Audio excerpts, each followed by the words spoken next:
Hey everybody, welcome back to another video. If you're wondering why the lighting looks superb in this video, it's because my fiance bought me a ring light for my birthday, so now I don't have to rely on the sun to be my lighting.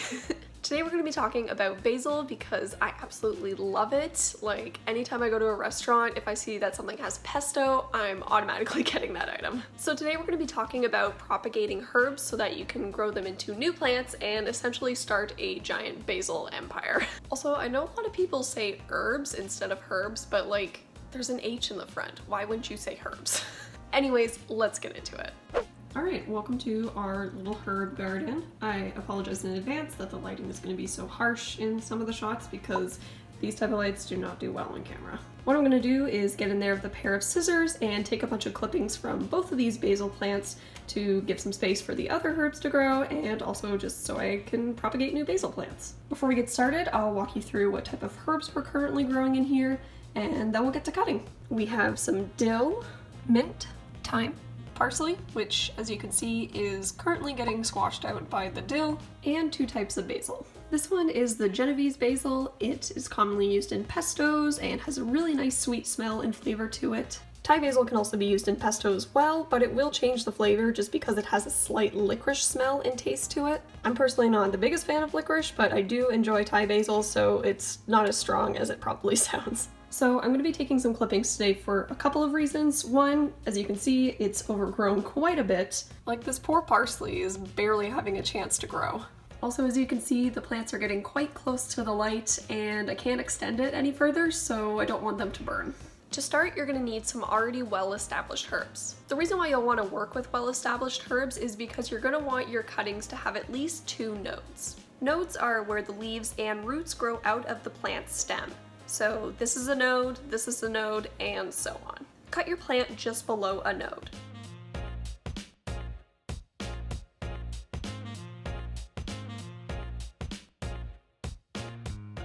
So much better.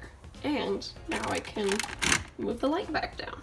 Then you'll want to remove the bottom leaves. You'll be placing your cutting in water, and if you leave the leaves on, they're just gonna rot off. So pluck them off and use them the next time you cook. Place your cuttings into some water and place in a sunny spot or under a grow lamp for best results. And now you just wait. You'll want to change out the water every couple of days just to make sure that things stay fresh. Root growing time can vary depending on which herb you're propagating, but I've noticed that basil starts growing roots around the 2-week mark. As you can see here, this is after 2 weeks of growing, and the Thai basil definitely has a lot more roots than the Genovese basil, but sometimes some cuttings just take a little longer than others. When the roots are about 5 centimeters long, which I've noticed is usually around 4 weeks, then you can transplant your cutting into soil.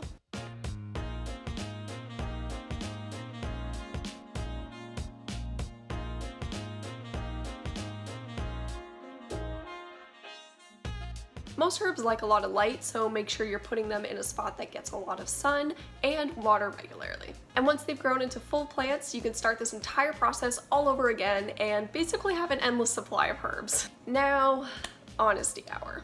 I want to be 100% transparent with you guys because I am by no means a professional gardener and I'm still learning a lot of things, so I kind of want to share with you my errors in propagating basil. Basically, my basil cuttings didn't work out as well as I thought they would, and as you can see here in this video, after a few days of them being planted outside, they kind of looked like they were going a little limp, almost as if they weren't getting enough water, but I definitely was watering them. And it's weird because they weren't exactly dead, but they weren't exactly thriving. I have a couple theories, and my first theory is that the plant was originally used to just being strictly in water. If you have any type of hydroponic growing system, you'll know that the plants essentially live in water for their entire life, so I'm wondering if maybe since this plant had been growing for about 2 months plus an additional 4 weeks for it to actually grow roots when I put the cuttings into a jar, I wonder if the transition from always being in water into soil was just too much of a shock for the plant.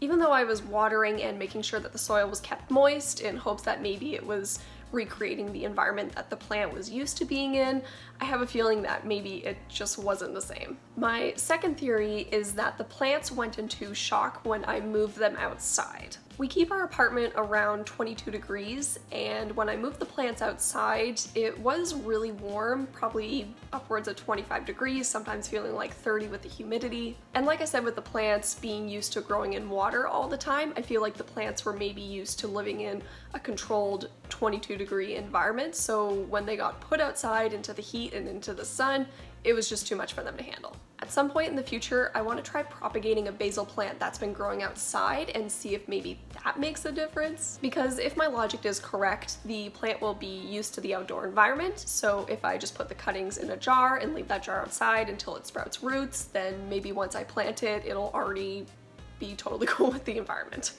But in a surprising turn of events, as I'm sitting down to film this video, 2 of the basil plants seem to have resurrected and a third one appears to be on its way. I'm not 100% sure why they decided to come back, but at least it's not a total fail. It still kind of sucks that I'm not going to get my giant forest of basil that I had hoped for, but at least I learned something, and hopefully you guys did too. Gardening is a lot of trial and error, so don't be discouraged if the first time you try something it doesn't quite work out, because it's just a learning experience, and at the end of the day, you can always grow more plants. Hey guys, editor Jenny here. When I originally started filming this video, I filmed it around mid-May because obviously it was going to take a couple weeks to film since, you know, I kind of gotta wait for the roots to grow. And looking back on the footage now, I think I now have a third theory about why my plants were not doing so great. As I'm going back through the footage, and I'm sure as you might have noticed, the roots appear brown, which is typically a sign of root rot. At the time, I was a little worried about this because, you know, when you typically propagate stuff, the roots are supposed to be white, and obviously these were not. But I didn't really think too much about it because I just assumed that, you know, it's coming from a plant that's been growing in water,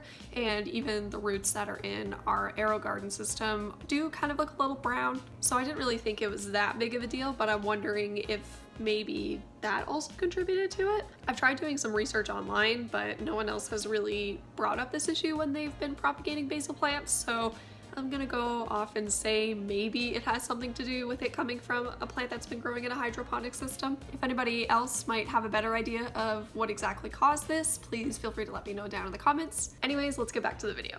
To end things off on a lighter note, I'm gonna be sharing with you guys the recipe that I use to make pesto. To be honest, I never actually measure anything when I make pesto, I just kind of eyeball it, but for the sake of this video, I've measured everything out for you. First, you're obviously going to need basil. I have about 2 cups worth of both genovese and Thai basil. You'll also need olive oil, 2 medium garlic cloves, half a cup of pine nuts or walnuts. Our grocery store never seems to carry pine nuts for some reason, but walnuts work just as well. And you'll also need half a cup of parmigiano reggiano cheese. First, I'm going to roughly chop the garlic. That weird roller thing I'm using just helped me remove the skin off the cloves, and it's one of those kitchen gadgets that's actually really useful. Next, I'm just cutting the garlic into smaller chunks, but you don't need to mince it because obviously the food processor will take care of that for you. Next, put all of your basil into your food processor. I harvested more Thai basil leaves than Genovese basil leaves, so the pesto won't be as sweet as the traditional pesto that a lot of people are used to.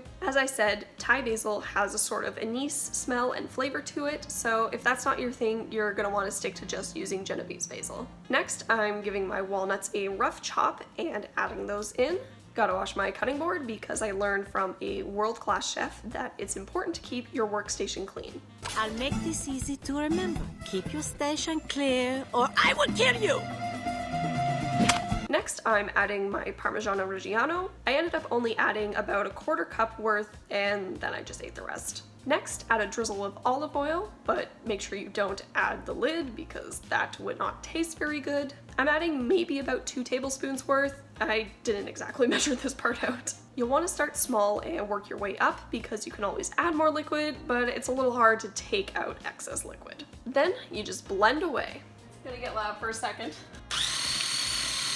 In between blending, make sure you're scraping down the sides and add a little bit of olive oil at a time until you eventually get this nice smooth consistency. When your pesto looks like this, you can use it right away or store it in a container. You'll want to use your pesto within 7 days of making it. And there you have it, how to make some very delicious pesto, if I do say so myself. If you're allergic to nuts or you don't eat dairy, feel free to completely skip those steps, because the great thing about pesto is that it's super simple and super flexible with the type of ingredients that you use. To be honest, you could just make pesto with basil, olive oil, and garlic and it'll still taste just as great. That's all I have for you guys today. Hopefully your propagation experience goes a little better than mine, and I hope you at least took away a couple tips from this video. Like and subscribe, I'll see you later. Bye!